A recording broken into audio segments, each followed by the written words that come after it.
Mobile custody పిటిషన్లపై విచారణ రేపటికి వాయిదా పడింది. 2 పిటిషన్లపై విచారణ ఏసీబీ కోర్టు రేపటికి వాయిదా వేసింది. బెయిల్ కస్టడీ పిటిషన్లపై విచారణను జడ్జి రేపటికి వాయిదా వేశారు. ఏసీబీ జడ్జికి సెలవు కావడంతో విచారణ రేపటికి వాయిదా పడింది.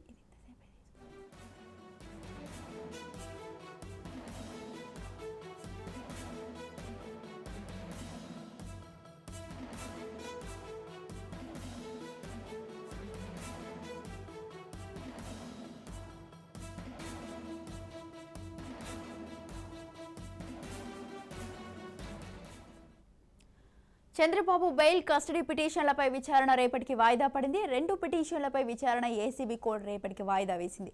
బెయిల్ కస్టడీ పిటిషన్లపై విచారణను జడ్జి రేపటికి వాయిదా వేశారు. ఏసీబీ జడ్జికి సెలవు కావడంతో విచారణ రేపటికి వాయిదా పడింది.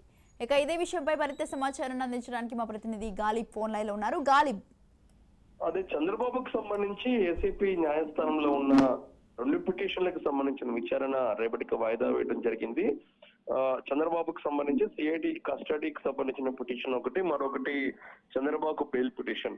ఈ రెండింటిని కూడా వాయిదా వేస్తూ కొద్దిసేపటి క్రితం న్యాయస్థానం ఆదేశాలు జారీ చేసింది. ప్రధానంగా ఏసీపీ కోర్టుకి సంబంధించిన న్యాయమూర్తి ఈ రోజు సెలవు మీద వెళ్లటంతో, ఒకరోజు సెలవు మీద వెళ్లటంతో వేరే న్యాయమూర్తికి ఇన్ఛార్జ్ గా బాధ్యతలు చెప్పారు. న్యాయమూర్తి దయానంద్ తన బెంచ్ మీదకి వచ్చిన వెంటనే 2 పిటిషన్లు రేపటికి వాయిదా వేస్తూ ఆదేశాలు జారీ చేసిన నేపథ్యంలో రేపు చంద్రబాబుకు సంబంధించి కస్టడీ పిటిషన్ అట్లాగే బెయిల్ పిటిషన్ పై విచారణ జరగబోతుంది. ప్రధానంగా చంద్రబాబుకు సంబంధించి మరో 5 రోజులు కస్టడీ పొడిగించాలి అనేది మాత్రం ప్రధానంగా సిఐడి న్యాయవాదులు కోర్టులో పిటిషన్ దాఖలు చేశారు. దీనికి కౌంటర్ గా చంద్రబాబు తరపున న్యాయవాదులు కూడా ఈ రోజు ఉదయం కౌంటర్ దాఖలు చేయడం జరిగింది. చంద్రబాబుని ప్రస్తుతం సిఐడి కస్టడీ తీసుకోవాల్సిన అవసరం లేదు అంటూ కూడా 20 పాయింట్లతో కూడిన ఒక కౌంటర్ పిటిషన్ కూడా దాఖలు చేశారు. ఇంకా దాంతో పాటు చంద్రబాబుకు సంబంధించిన బెయిల్ పిటిషన్ పై కూడా విచారణ జరగనుంది. చంద్రబాబుకు సంబంధించి బెయిల్ పిటిషన్ పై నిన్న వాదనలు ప్రారంభమైనా సరే సిఐడి న్యాయవాదులు కస్టడీ పిటిషన్ చేసిన నేపథ్యంలోని తొలుతగా సిఐడికి సంబంధించిన కస్టడీ మీదే విచారించాలి అనేది మాత్రం ప్రధానంగా సిఐడి న్యాయవాదులు కోరారు.